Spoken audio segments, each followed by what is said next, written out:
we are going to start a very important topic that is called tracing of curve. So in tracing of curve, first of all, we should know the basic terminologies which will be used while tracing our curve. The first one is multiple points, right? If you see what is a multiple point, let us see some basic terminologies which will be used while we trace a curve. The first one is what is a multiple point. Multiple point, a point on a curve through which more than one branch of the curve passes is called a multiple point. What does it mean? It means that, for example, suppose there is a point, this I'm going to say point, a lot of point branch passes through this point. Okay, look here, the point P, these are the branches of the curve, right? These curve passes through this point. I mean, this point is such that 1, 2, 3, 4, more than one, right? So therefore we call this point as a multiple point. Then in multiple point we learned certain things that is called double point. In particular, we define double point. A point on a curve is called double point if two branches of curve passes through it. If only two branches, right? So then we define a double point,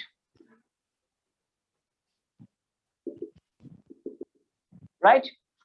In multiple point, more than one branches, we call it branches. You know, have you learned parabola? That is called branch. This is called branch. If you see, this is called branch. So it means that parabola has two branch. Look, this is called branch. This is in case of sin x, there is no branch, right? There is no branch in case of sin x. Look, so here, so in double point, what is that?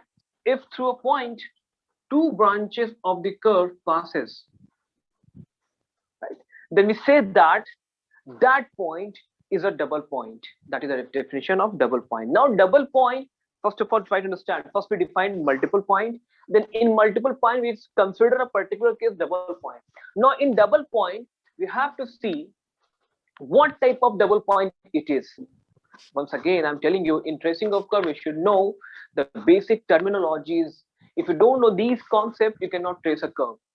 That's the important thing here while tracing a curve. So in double point, we just said that, okay, if two branches of the curve passes to that point, we say that, for example, अगर मैं यहाँ पे लिख दूँ point P है, then we say this point is our double point. Now look, let us see what type of double points we have. So उसमें सबसे पहले आता है node. आपने ये सब चीजें पढ़ी होंगी when you were preparing for entrance examination. You have learned what is node, what is cusp, and these are those points where you say that curve is not going to be differentiable. Correct? You trace the curve. Likewise, if I ask you find the point, if I talk about sine y is equals to sine mod x, you all know, remember the graph of this function. So if you draw the graph of this function, you remember, right? This was the graph of sine mod x. So look at the origin. If this type of situation comes, now this is not double point. Okay, what type of double points? Look here, two branches, one branch and second branch, right? This is called a cusp.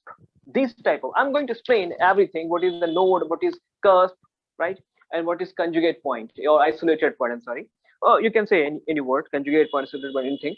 So note a double point on the curve through which two real branches of the curve passes and the tangent and which are real and distinct is called a node.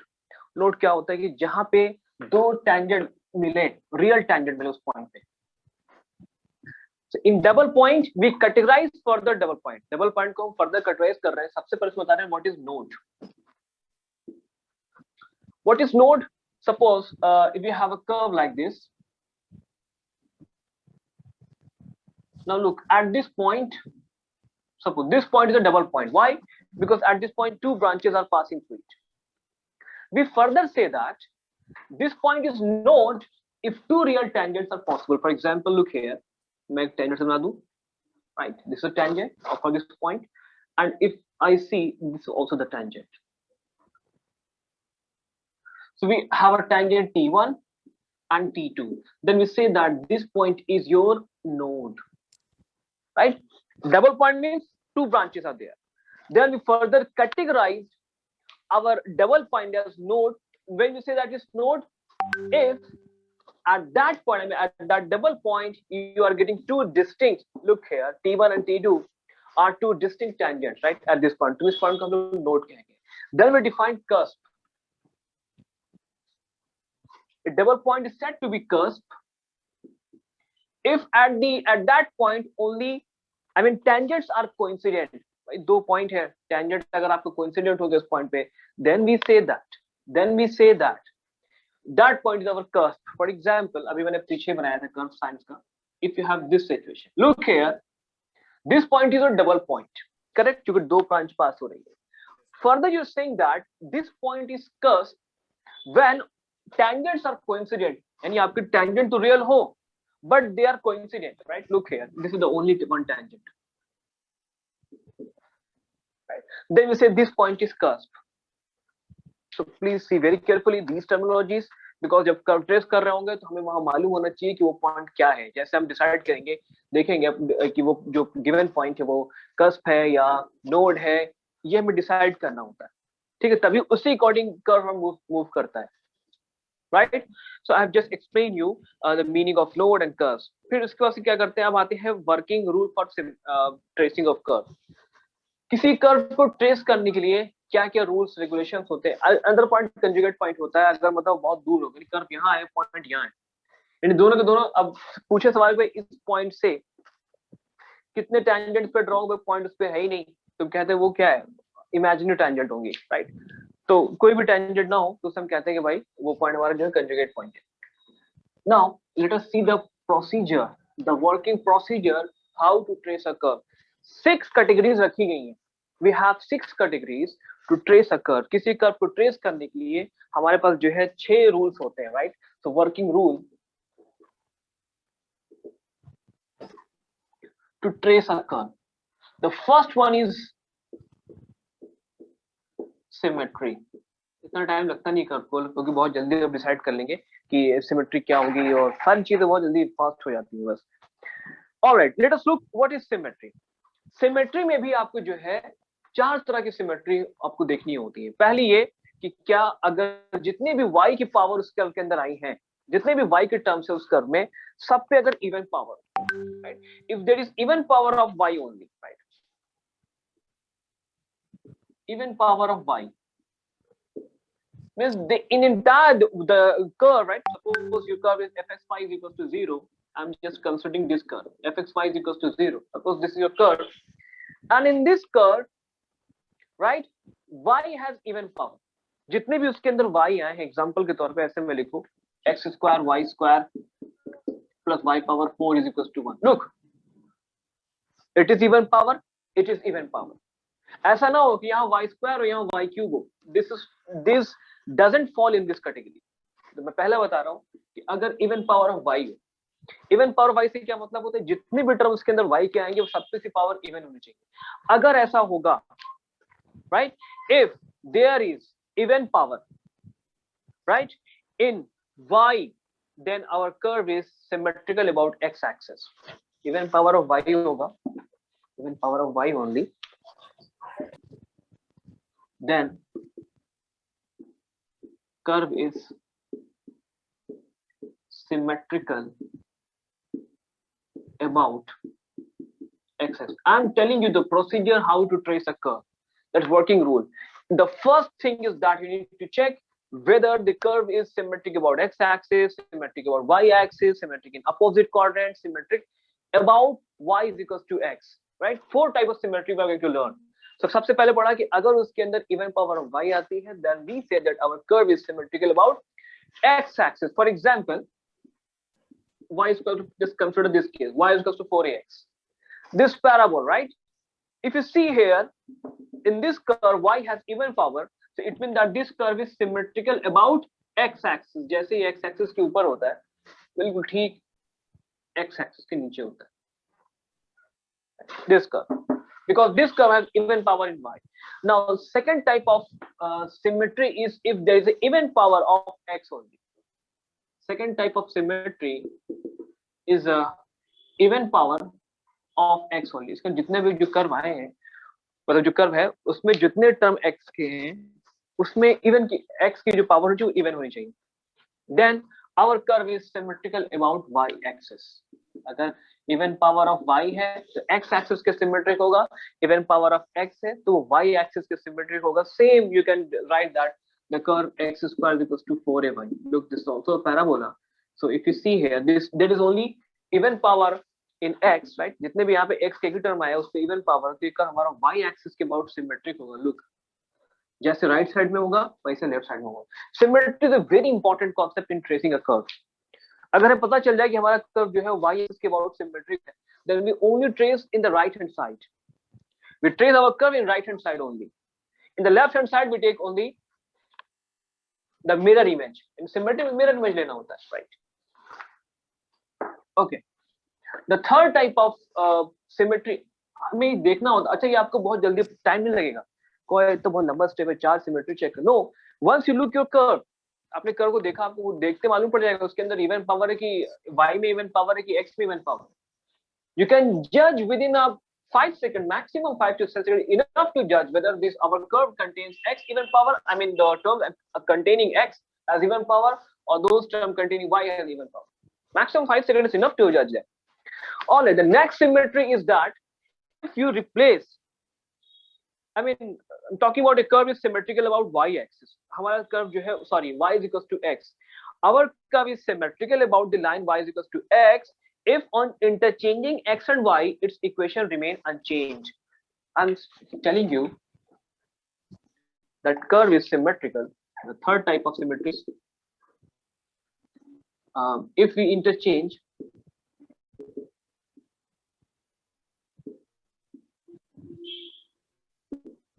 x and y, if we interchange x and y and equation remain unchanged, equation does not change, then curve is symmetrical about the line y is equals to x. आपने इस type की symmetry पढ़ी भी है. जब आप एक inverse function draw करते हैं तो हम क्या करते हैं, उस फंक्शन को y is equals to x की मिरर इमेज ले लेते हैं. You have learned Newton's standard. किस तरीके से tan inverse x का ग्राफ ड्रॉ किया जाता है, how to draw the graph of tan inverse x, how to draw the graph of sin inverse x. You just remember that. अब उसमें क्या करते हैं, y is equals to x about उसका मिरर इमेज ले लेते हैं. All right. Now look, let me give example. Suppose you have a curve x square plus y square, right, plus xy is equals to 1. अब आप इस curve को देखें ध्यान से, right? This curve, अगर आप इस कर्व में x और y को इंटरचेंज करें, at the place of x if I write y, मैंने यहाँ पे y लिख दिया है, this becomes y square. At the place of y, x, this is x square. At the place of x I wrote y, this is y. At the place of y I wrote x, this x is equals to. This curve is symmetrical about y is equals to x. जो curve लिखा आपने x square plus y square plus xy is equals to 1, this curve is symmetrical about y is equals to x. देख लें, कोई फर्क नहीं हुआ है यार इस इक्वेशन में, इस इक्वेशन कोई चेंजेस नहीं, करेक्ट. देख ले अभी. अच्छा, सवाल उठता है क्या इसके अंदर इवन वाली और ऑड वाली प्रॉपर्टी लगेगी? नहीं लगेगी, क्योंकि इसमें x की तो यहाँ इवन पावर, लेकिन यहाँ पे इवन पावर नहीं है x में. यहाँ पे y में तो इवन पावर की, यहाँ पे y में इवन पावर नहीं है. वो कहता है कि जितने भी टर्म y के होंगे सब के सब में इवन पावर होनी चाहिए, या जितने भी टर्म उसके अंदर x होनी चाहिए सब में इवन पावर, तभी हम कहेंगे वो एक्सिस वाली सिमेट्री के अंदर होगी. Now the last one, the last symmetry is that if you replace x by minus x, आपको जो x है उसको रिप्लेस कर दे नेगेटिव ऑफ x से, और एंड जो आपका y है उसको रिप्लेस कर दे minus y से. Means if you changing third one, the fourth one, and replace x to minus x and y by minus y. If you do so and still equation does not change,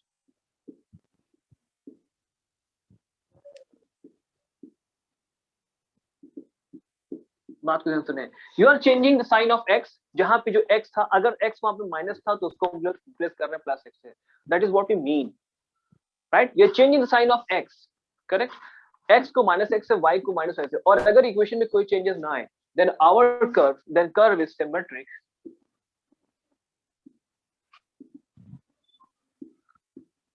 then curve is symmetric about opposite quadrant.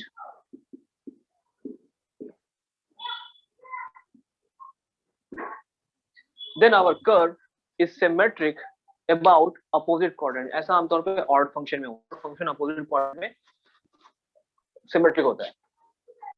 Now let us have an example. Example, y is equals to x cube.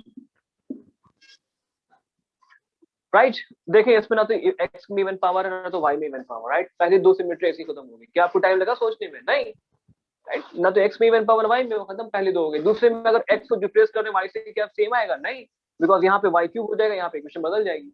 Without making a moment delight within 3 second is enough to जज कि पहले तीन symmetries के अंदर नहीं है, बचता कौन है? 4, फोर्थ वाली. तो इसमें हमने y को रिप्लेस कर दिया -y से और x को रिप्लेस कर दिया हमने -x, राइट. हाँ भाई ओएस अहमद, क्यों यार परेशान करते हो लोग? क्यों खुद नहीं समझ में आता है कि मुझे अपने स्पीकर बंद कर लेना चाहिए? राइट. सो यहाँ कितना हो जाएगा?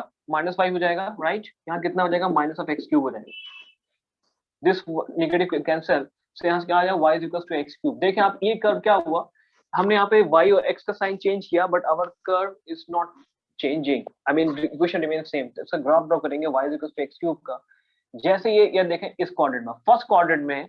अब इसका क्या करेंगे? आप इमेज लेंगे किसमें? थर्ड क्वाड्रेंट में, because this curve is symmetric in opposite quadrant. तो बिल्कुल ठीक है, इस तरीके से अपोजिट क्वाड्रेंट में ऐसे आएगा इस पर.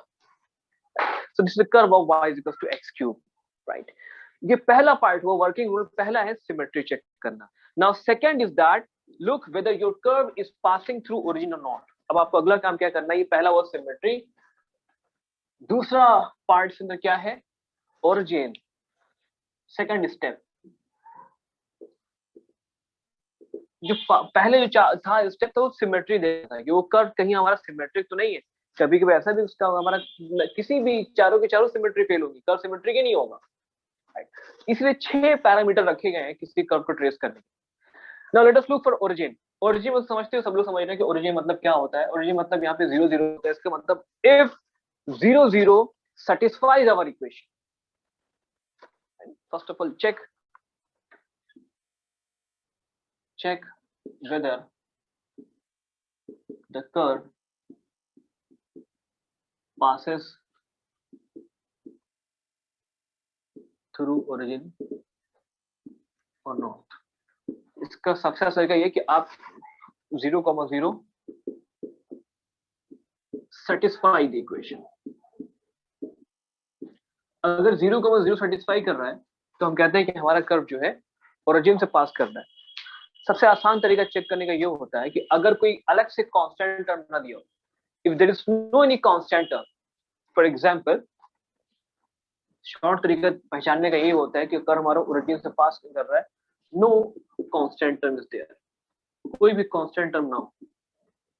फॉर एग्जांपल, इससे बहुत जल्दी पता कर लेंगे कि आपका कर्व ओरिजिन से पास करता नहीं करता. For example, if I wrote here equation x² plus xy plus y² is equals to 1. Question है क्या है, कर्व ओरिजिन से पास करता है? नहीं पास करता है. Why? There is a constant term. This curve does not passes origin. Does not passes through origin. Does not passes through origin. Now, if I remove this, look, if I write x³ plus 3xy plus y³ is equals to 0, क्या curve origin pass करता है? Yes, this curve passes through origin. Why? Because there is no any constant term. So this curve passes through origin.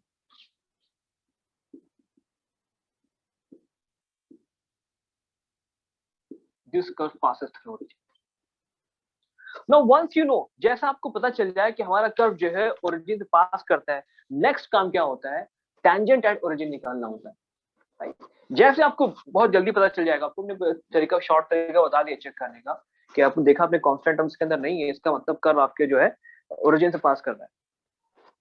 ठीक है, ऐसा ना लिखो, देखें बात समझे इसको. अब मिसाल के तौर पे कोई कर्व ऐसा लिखा हो y² = x × x - 1, for example, और कोई एक कर्व ओरिजिन, वो कांस्टेंट टर्म दिख तो रहा है 1, अरे ये वो कांस्टेंट टर्म नहीं है, इसको ओपन करोगे तो वो खत्म हो जाएगा। इफ यू ओपन दिस ना, x square minus x, look there is no constant term. तभी देखो ये आज कहो हाँ एक कांस्टेंट टर्म दिख तो रहा था, इस ओरिजिन से पास नहीं करेगा, ऐसा नहीं है। लुक एक्चुअल में कर्व ये है। Okay, so now once you know that your curve passes through origin, if curve passes through origin, then find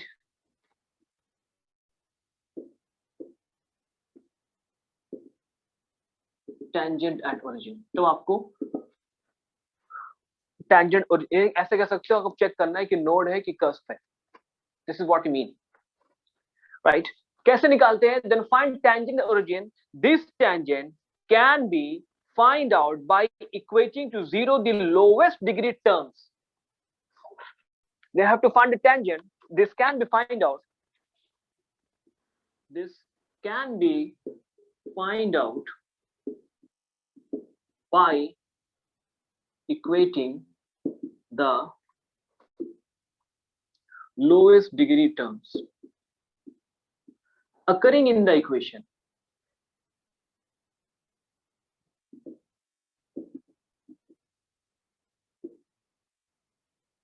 correct, right? What I am saying that जब आपको पता चलेगा कि आपका कर्व ओरिजिन से पास कर रहे हो, तुम क्या करेंगे? हमें देखना ही होगा कि जो ओरिजिन है, राइट, उस पे हमें टेंजेंट फाइंड करनी है। टेंजेंट कैसे फाइंड करेंगे? जो भी लोएस्ट डिग्री टर्म्स होंगे, राइट? आपने ऑलरेडी इस बात को समझते हैं कि क्या मतलब होता है लोएस्ट डिग्री टर्म और हायर डिग्री टर्म्स का। पीछे आपको जब एसिम्पटोट्स को निकालना बताया जा रहा था तो वहां सिखाया जाता है हायर डिग्री टर्म्स क्या। आपको हर इंडिविजुअल टर्म्स की जो है डिग्री देख लेंगे, जो सबसे लोएस्ट डिग्री टर्म होंगे उनको इक्वेट कर देना हो जीरो से। मैं इस पर एक छोटा सा एग्जांपल देता हूँ जिससे आपको अंदाजा हो जाएगा कि what we mean by saying that equate the lowest degree term to zero. Suppose I am writing a curve which is given you as x cube minus of y cube plus of 3xy square plus of y square minus of x square to 0। आपको एक curve given है। सबसे पहले मुझे decide ये करना था कि हमारा ये कर्व क्या ओरिजिन से पास करता है, राइट? लोग क्या कोई कांस्टेंट टर्म नहीं है, there is no any constant term occurring in the equation, therefore this curve passes through origin। और in other language 0 will satisfy this equation, 0 0 satisfy this equation, this is solution होगा इसका, right? So there is no constant term, this curve passes through origin, this curve passes through origin। if this curve passes through origin, then we'll find tangent at origin by equating the lower degree term, right? lower degree terms क्या होंगे? इसकी degree कितनी है? 3, इसकी degree कितनी है? 3, इसकी कितनी है? 3। now look, degree is 2, degree is 2, इसका डिग्री 3 है, यहाँ पे 3 है, यहाँ पे 3 है, तो इसमें लोअर डिग्री टर्म्स कौन कौन से होंगे? y square minus 2, then is the rule says that equate to 0, y square minus x square को हम 0 से इक्वेट कर देंगे, यहाँ से आपको मिलेगा y is equals to x और y is equals to minus x। कितने मिल गए? दो टेंजेंट मिल गए। दो टेंजेंट किस केस में मिलती है? नोट्स के केस। मतलब यहाँ पे ओरिजिन नोट्स था, यहाँ पे इस कर्व में जो ओरिजिन होगा कैसा होगा? नोट्स होगा, because two real tangents, you are getting two real tangents in this case। now next, अब आपने दो स्टेप सीख लिया। पहला स्टेप क्या था? सिमेट्री देखते हैं। दूसरा स्टेप क्या होता है? हम चेक करते हैं आपका कर्व ओरिजिन से पास हो रहा नहीं पा रहा। अगर पास हो रहा ओरिजिन से तो सबसे पहले फाइंड करेंगे टेंजेंट एट ओरिजिन, फाइंड करेंगे टू चेक कि हमारा ओरिजिन नोड्स है, कस्प है, क्या है। Then we find intersection with the coordinate axis. Third देख लें intersection with the coordinate axis कैसे निकालते हैं। तो बहुत आसान है, आप लोगों ने प्रीवियस क्लास सीखा होगा intersection with coordinate axis.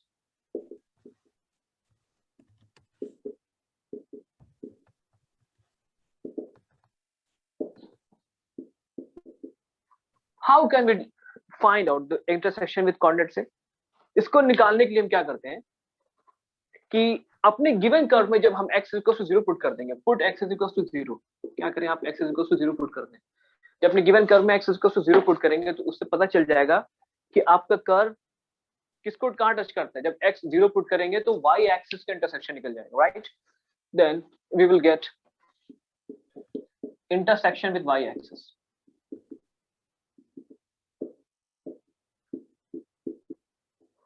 now if you put y is equals to 0, we get intersection with x axis. मुझे मालूम पड़ गया हमारा कर्व जो है x एक्सिस को कहां टच करता है और y एक्सिस को कहां टच करता है. नाउ नेक्स्ट क्या करते हैं, फिर एसिम्पटोट फाइंड करते हैं. नो दैट एसिम्पटोट का यूज कहां करते हैं, ट्रेसिंग ऑफ कर्व करते हैं. Next we find asymptotes. अगला जो स्टेप होगा, पहला स्टेप क्या था आपका, सिमेट्री चेक करना. दूसरा क्या चेक करते हैं हम लोग, ओरिजिन से पास कर रहा है हमारा कर्व कि नहीं. तीसरा क्या देखते हैं, इंटरसेक्शन विद एक्सिस देखते हैं. चौथा क्या देखते हैं, asymptotes. The fourth step is to look for asymptotes. अब देखिए उस कर्व के अंदर क्या एनी एसिम्पटोट एग्जिस्ट करते हैं, यानी एक्स एक्सिस के पैरेलल, वाई एक्सिस के पैरेलल या इंक्लाइंड एसिम्पटोट, इनमें से कौन एग्जिस्ट करता है. Right, then we look for asymptote. The fifth part is region where no part of the curve lies. हमें देखना क्या ऐसा कोई पॉइंट है, ऐसा कोई रीजन है जिस पे कर्व एग्जिस्ट नहीं करता हो. The fifth step is region. हमें देखना होगा कर्व हमारा कौन से रीजन में बिलोंग करता है. एग्जाम्पल के तौर पे ऐसा भी हो सकता है आपके पास, फॉर एग्जाम्पल अगर बस ऐसा कर पा रहे y square is equal to x minus 1. Look for example, तो अगर हम y निकालेंगे तो कितना, square root of x minus 1 हो जाएगा. अब देखिए ये कर्व अगर आप x किसको डिफाइन होगा, right, I am talking about domain. इस कर्व का डोमेन क्या होगा, x ग्रेटर इक्वल टू 1. इसका मतलब ये कर्व सिर्फ और सिर्फ x ग्रेटर 1 के लिए एग्जिस्ट करेगा बस. x लेस देन 1 के लिए इमेजिनरी हो जाएगा. If you just take x is less than 1, this y is comes out to be imaginary. इसका मतलब हमारा कर्व जो है x less than 1 के लिए कर्व does not exist. ये मतलब होता है रीजन. ऑल्सो यहाँ पे ये भी देख करते हैं, चेक करते हैं कि x टेंडिंग टू इंफिनिटी पे y कहाँ टेंड कर रहा है और y टेंडिंग टू इंफिनिटी पे x कहाँ टेंड कर रहा है. सारे फैक्टर बहुत ऐसे, एक्चुअल में कर्व इतना आसान नहीं, बहुत सारे फैक्टर इसमें होते हैं देखने के लिए.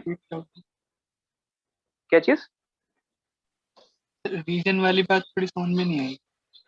रीजन वाली बात, इसमें कौन सी बात समझ में नहीं आई. हमने लिखा y square equal to x minus 1 लिखा है. हमने कहा y जो होगा वो under root of x minus 1 होगा. हमने कहा ये कर्व तभी बना सकते हैं, वेयर आपको बनाना है किस पे, रियल लाइन बनाना है. जब x ग्रेटर वो होगा तभी ये बिलोंग करेगा, एग्जिस्ट करेगा. y की वैल्यू तभी मिलेगी जब x ग्रेटर देन 1 होगा. तो डोमेन है, डोमेन निकाल रहे हो, y equal to fx function trace कर रहे हो. अगर यहाँ पे सिंपल से देखो, y equal to fx drawing कर रहे हो. अगर fx is equal to root of x minus 1 मिला है, क्या डोमेन क्या होता है इस तरह के फंक्शन का, x minus 1 greater equal to 1, sorry 0, यहाँ से आएगा x ग्रेटर इक्वल टू 1. इसका मतलब ये कर्व जो आप लिख रहे हैं ये सिर्फ और सिर्फ x ग्रेटर देन 1 के लिए एग्जिस्ट करेगा, x लेस देन 1 के लिए एग्जिस्ट नहीं करेगा. 1 से छोटा चूज कर ले, कोई -2 ले ले. -2 पे कितना आएगा, ये -2 -1 कितना आएगा, -√3. क्या ये रियल नंबर होता है, नहीं होता. यही कहा जा रहा है, इसका मतलब कर्व इस पोर्शन में नहीं, क्योंकि आप जो बना रहे हैं XY प्लेन तो क्या है, रियल एक्सिस न कि गॉसियन प्लेन है. अब गॉसियन प्लेन लेके चल रहे हो, गॉसियन की कॉम्प्लेक्स प्लेन लेके चल रहे हो, ये आपका रियल एक्सिस है. मतलब आप यहाँ पे जो बात कर रहे हैं R2 स्पेस की बात कर रहे हैं, you are working in R2 space. R2 space में कॉम्प्लेक्स नंबर का तस्वीर नहीं होता. There is no any concept of complex number, I mean imaginary number, iota, right, in real number system. इसलिए कहा कर्व जो है सिर्फ ग्रेटर देन 1 के लिए एग्जिस्ट करेगा, लेस देन 1 के लिए कर्व नहीं मिलेगा, क्योंकि उसके लिए y की वैल्यू क्या हो रही है, नेगेटिव हो रही होगी, सॉरी इमेजिनरी हो रही होगी. सो अच्छा, उसमें हम ये भी चेक करते हैं रीजन में कि जब x टेंड्स कर रहा हो इंफिनिटी की ओर तो y कहां पे टेंड करेगा, और अगर y टेंड्स कर रहा है इंफिनिटी की ओर तो x कहां पे टेंड करेगा. ये सब रीजन में देखना पड़ता है. द लास्ट वन, अगर मान लेते हैं यहां से भी एक्यूरेट ना मिल रहा हो, जो पहले 5 पॉइंट आपको एक्सप्लेन किए गए, यहां से भी आपको एक्यूरेट एग्जैक्ट कर्व ना, एग्जैक्ट कर्व तो बहुत और भी बहुत सारे फैक्टर्स के अंदर आ जाते हैं. एग्जैक्ट मतलब कोई आइडिया नहीं मिल रहा है कि एग्जैक्टली क्या होगा, तो फिर हम नेक्स्ट पे आते हैं, that is called some special points.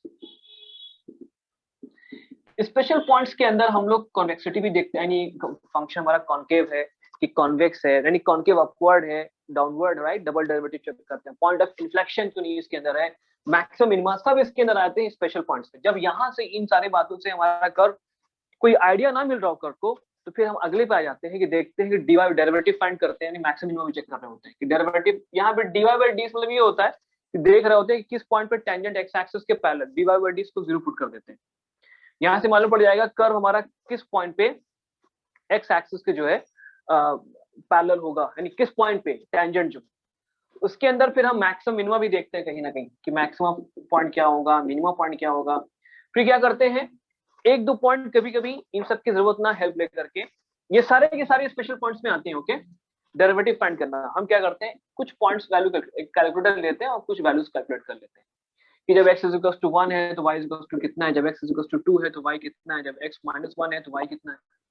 तीन चार पॉइंट्स खुद से ले लेते हैं रैंडम गेस करने के लिए, राइट। ये 6 फैक्टर्स होते हैं, 6 पैरामीटर होते हैं किसी कर्व को ट्रेस करने के लिए। इसमें सबसे सिंपल सा एग्जांपल लिया है, just let us look trace the curve. बहुत ध्यान से देखिएगा, ट्रेस द कर्व,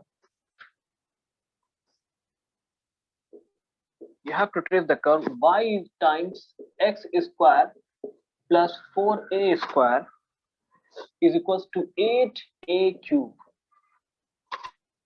right? आपको ये एक कर्व ट्रेस करना है, you have to trace the curve। क्या इस कर्व को ट्रेस करें। नाउ सबसे पहले काम 6 स्टेप में सबसे पहला स्टेप क्या होता है, सिमेट्री। देखिए क्या सिमेट्री मतलब, सबसे पहले क्या देखते हैं कि इवन पावर किसमें, x में इवन पावर है कि y में इवन पावर है। यहाँ पे देखें x में x स्क्वायर का एक ही टर्म यहाँ पे है विच इज इवन। सो सबसे पहला पार्ट जो था मान लिखा हमने symmetry. There is even power in, there is even power in x, therefore curve is symmetric about y axis। y axis के अबाउट सिमेट्रिक, जैसे ये राइट साइड में y axis के होगा बिल्कुल वैसे ही वो लेफ्ट हैंड साइड में होगा y axis के। नेक्स्ट सेकंड स्टेप क्या, ओरिजिन। बताओ कितना देर लगा चेक करने सिमेट्री, बहुत जल्दी, मैक्सिमम 2 सेकंड लगे इनफ टू चेक इसके अंदर सिमेट्री कौन सी होगी। y में इवन पावर थी नहीं, x में इवन पावर थी, x का एक ही टर्म है यहाँ पे इसमें इवन पावर, इसका मतलब कर्व हमारा y axis अबाउट सिमेट्रिक है।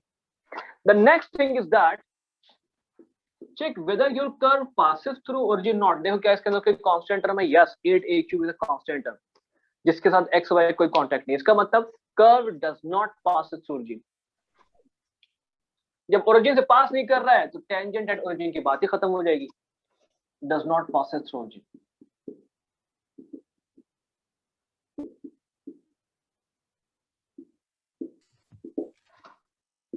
Then the third point, intersection with access.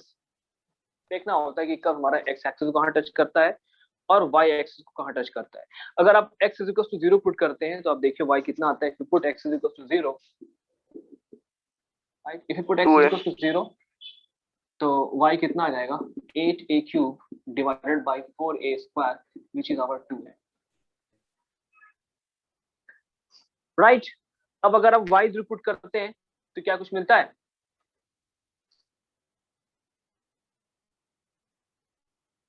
क्या y0 तो कुछ मिलेगा नहीं, कुछ। इसका मतलब हमारा कर्व जो है y एक्सिस को, सॉरी y0 नहीं x एक्सिस को, इसमें कर्व डजंट टचेस, लिख दे curve does not intersect x axis. देख सकते हो y 0 पुट करने पे कुछ नहीं मिलेगा अपने पे, right. Curve touches y axis but curve does not touches x axis. Next क्या होता है, एसिम्प्टोट।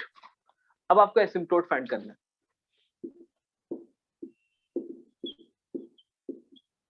देखना होगा क्या इसके अंदर, पहले चेक करते हैं। सबसे पहले हम लोग चेक किया जाता है पैरेलल एसिम्प्टोट्स, क्या इस कर्व के अंदर कोई पैरेलल एसिम्प्टोट है कि नहीं।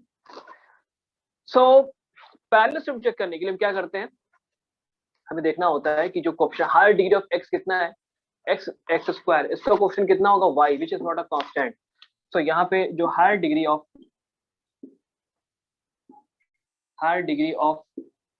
x है वो कितनी है, 2 है, and is therefore it's coefficient वो क्या है, y है। you put curve that is y is equals to 0, so y is equals to 0 it's asymptote। y0 मतलब x एक्सिस, इसका मतलब इस कर्व के लिए x एक्सिस एसिम्प्टोट की तरह बिहेव करेगी, राइट। इसका मतलब x axis is an asymptote. एक एसिम्प्टोट काफी है कर्व को ट्रेस करने। X axis asymptote, right. अब फिफ्थ पार्ट क्या है? Fifth part is region. हमें देखना होगा क्या y के किसी वैल्यू के लिए, ऐसा तो नहीं कि x ना मिलता या फिर x की किसी पॉइंट के लिए x के किसी वैल्यू के लिए y ना मिलता हो, यानी आपको भी दोनों चेक करना होता है। क्या y के किसी वैल्यू के लिए x नहीं मिलेगा या x से किसी वैल्यू के लिए y ना मिले, राइट? हमें देखना होगा। Now let's look for the fifth one is region। तो अगर y निकालें कितना आएगा? 8a³ divided by x square plus 4a square. Since denominator कभी भी जीरो नहीं होगा क्योंकि एक्स स्क्वायर प्लस जब तक कि a जीरो ना हो, राइट? अगर a जीरो होगा तो x डिफाइन, a जीरो नहीं है इस क्वेश्चन में, a is not equal to zero. So x square plus, अब ये नेगेटिव भी हो जाएगा तो ये उसका स्क्वायर करोगे तो पॉजिटिव हो जाएगा। इसका मतलब x की हर वैल्यू के लिए ये डिफाइन है, right? Defined for all values of x, defined for all values of x। Now six part, some special points.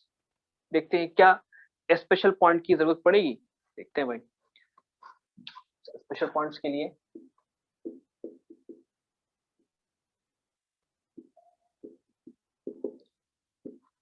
जो dy बाई dx होगा, इस कर्व का डेरिवेटिव फाइंड करेंगे जब आप उसको जीरो इक्वेट कर देंगे तो वो आएगा अराउंड -16। डेरिवेटिव फाइंड कर,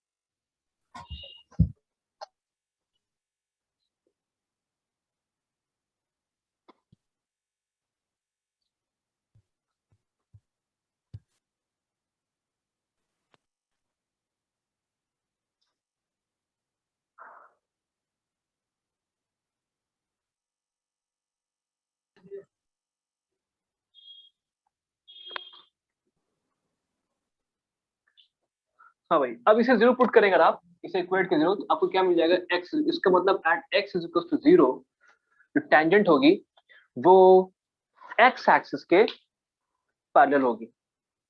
eight x is equal to zero tangent is parallel to x axis. ये इतने पॉइंट इनफ है किसी कर्व को ट्रेस करने। अब क्या करेंगे, एक रफ आइडिया लेते हैं जो कर्व था। सारे पॉइंट्स आपके पास आ गए, 6 के 6 पॉइंट्स क्या हैं। सबसे पहले क्या करें, देखो स्टार्ट कैसे करते हैं। सबसे पहले देखो सिमेट्री निकाली तो कोई बात नहीं, भूल जाओ सिमेट्री। अभी सोचो एक्स एक्सिस के राइट साइड कैसे ट्रेस करें। सबसे पहले देखो देखा करो जो तरीका है चेक करने का, ओरिजिन यानी नोट्स वाला हिसाब किताब देखना होता है। इसके अंदर ओरिजिन से कर्व पास ही नहीं हुआ है, सारी बात खत्म। एसिम्प्टोट्स पे आ जाओ, राइट? कर्व जो है, कर्व का x इज इक्वल टू यानी हमारा जो है y is equal to zero asymptote for the curve. ध्यान रखना ये हमारा कर्व है। I am going to trace the curve,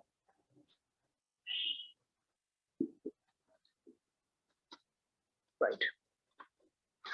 अब आप पहले देखिए कि कर्व ने एक्सिस को इंटरसेक्ट कहां किया था। आपने देखा था कि उसने y एक्सिस को अपने से कहीं मान लेते हैं 0.2 है, यही मान लेते हैं, यही 2.2 है। कर्व ने यहां टच किया उसने, करेक्ट? ध्यान से देखिएगा कि अगर x टेंड्स करेगा इन्फिनिटी की और y टेंड्स कहां करेगा, किस में रह गया। आपने कर्व में देखिए जो फिफ्थ रीजन में था, क्योंकि y कितना निकाला था आपने 8a³ over x square plus 4a square, ये था ना। इसमें देखिए अगर x टेंड्स करेगा इन्फिनिटी की तो y कहां टेंड्स करेगा, जीरो क्यों टेंड्स करेगा, करेक्ट? तो इसका मतलब क्या हुआ, अब ध्यान से मैं रैंडम बना रहा हूं, रैंडम कर्व। आप ध्यान से देखिएगा, क्या मैं कर्व ऐसे लेके ऐसे घुमा के ले जाऊं, अलाउ है? नहीं। क्यों? जैसे जैसे x की वैल्यू बढ़ रही है, x जो है वैल्यू जो है जीरो की ओर एक्सटेंड करेगी, तो कर तो रही है। क्यों नहीं ऊपर लेके उठा के ऐसे ऊपर लेके जाते, ऐसे लेके आते? क्योंकि पहली बात तो यहाँ पे x इज इक्वल टू जो 2a है यानी x equal zero, x is equal to zero पे जो है टेंजेंट x एक्सिस के पैरेलल है। नहीं होगी टेंजेंट के पैरेलल, कुछ भी कर लो इन पे। टेंजेंट यानी किस पॉइंट पे, इस तरह का पॉइंट आ रहा होगा जिस पे डेरिवेटिव जीरो होता है ना किसी पॉइंट पे, वो इस तरह का उसकी शक्ल होती है, या तो वो इस तरह का होगा शक्ल उसकी, या तो इस तरह की शक्ल उसकी होगी। दो ही केसेस बनते हैं। इसका मतलब दिस इज नॉट पॉसिबल, ये नहीं हो सकता। क्यों? क्योंकि इस पॉइंट पे या तो शक्ल ऐसी होनी चाहिए थी, या तो शक्ल ऐसी होनी चाहिए। इसका मतलब ये नहीं होगा। अच्छा, एक चीज और है, कह रहा है कि ये एसिम्प्टोट है। कौन? X axis. इसका मतलब कहीं ना कहीं एक कर्व ऐसे आ रहा होगा। ध्यान से देखें, मैंने ए से उठाया, ये लेकर के आया। क्या ये सही है? सोचते हैं इस पे, सोचते हैं, थिंक करते हैं, जस्ट थिंक ओवर इट। क्या ये जो बनाया, क्या सही है? ऑफ कोर्स सही है। क्यों सही है? क्योंकि ये पहली बात तो एसिम्प्टोट है। पता होगा एसिम्प्टोट किस तरह का एसिम्प्टोट दिखता है, राइट? एसिम्प्टोट है, इसको क्या होगा, जैसे जैसे आप उस कर्व के अबाउट मूव करेंगे, वो उस एसिम्प्टोट को इन्फिनिटी पे टच कर रही होगी। देखिए जरा यहाँ पे, जैसे आप आगे बढ़ेंगे इस तरीके से वो इन्फिनिटी को टच कर रही है। यहाँ पे देखिए क्या इसने सेटिस्फाई किया, यहाँ पे यस, यहाँ पे भी उसने सेटिस्फाई किया। क्यों? अगर आप यहाँ पे, अच्छा ये आपने सिर्फ राइट पोर्शन बनाया, क्यों इधर क्यों नहीं बनाया? बिकॉज आपका कर्व वाई एक्सिस के अबाउट सिमेट्रिक है। Your curve is symmetric about y axis. तो जैसे आपने इधर बनाया बिल्कुल वैसे ही आप यहाँ बना दीजिए लेफ्ट में।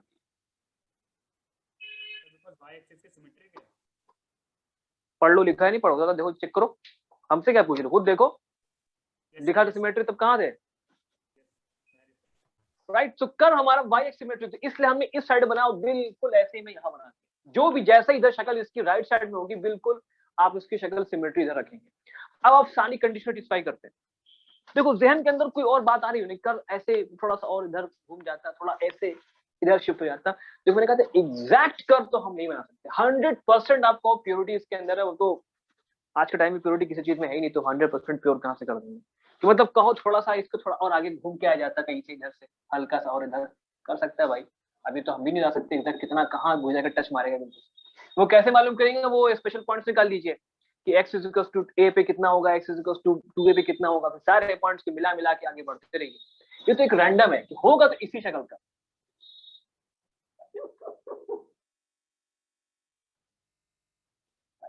ये आपका जो गिवन कर्व था इस तरीके का होगा। अब आप देखिए सारी कंडीशन सेटिस्फाई करेगा। y एक्सिस सिमेट्रिक है, x ये x एक्सिस के लिए एसिम्प्टोट है, राइट?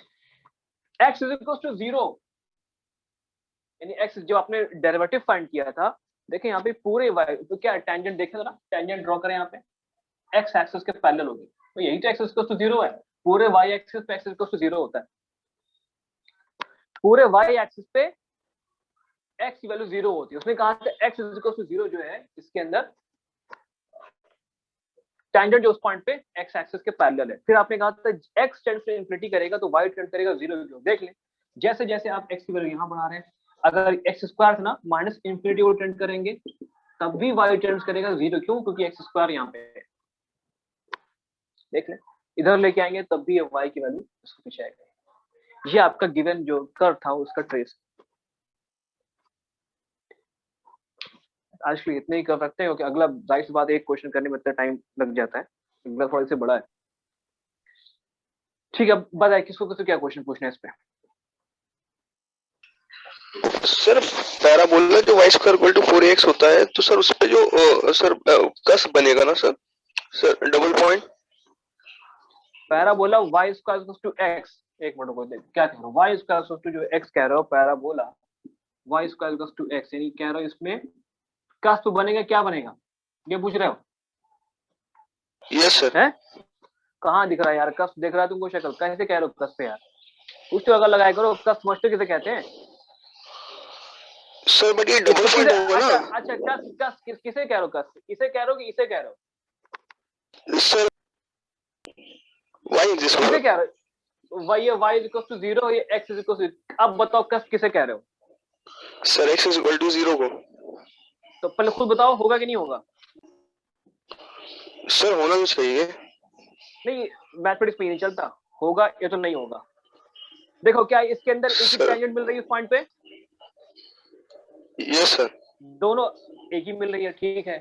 और कोई और डबल दो ब्रांच पास हो रही है उस पॉइंट से? भाई देखिए एक ब्रांच यहाँ आ रहा है, खुद ही आप डिसाइड कर लें, हमको लगा शायद आप इसे कह रहे हैं। ये देखिए ये पॉइंट हो गया, एक ब्रांच इधर एक ब्रांच इधर, ठीक है। अब बताइए इस पे इस दोनों इस पॉइंट पे एक ही टेंजेंट आ रही है, इसका मतलब पॉइंट क्या हो जाएगा?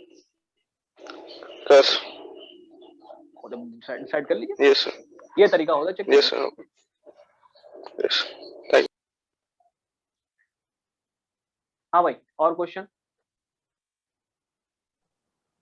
सर थोड़े प्रॉब्लम्स एक्स्ट्रा ऐड कर दिया करिए। जितनी प्रॉब्लम लगी उतने सॉल्व कर लिया आपने? सर ट्रेसिंग ऑफ कर्व रह गया है बस।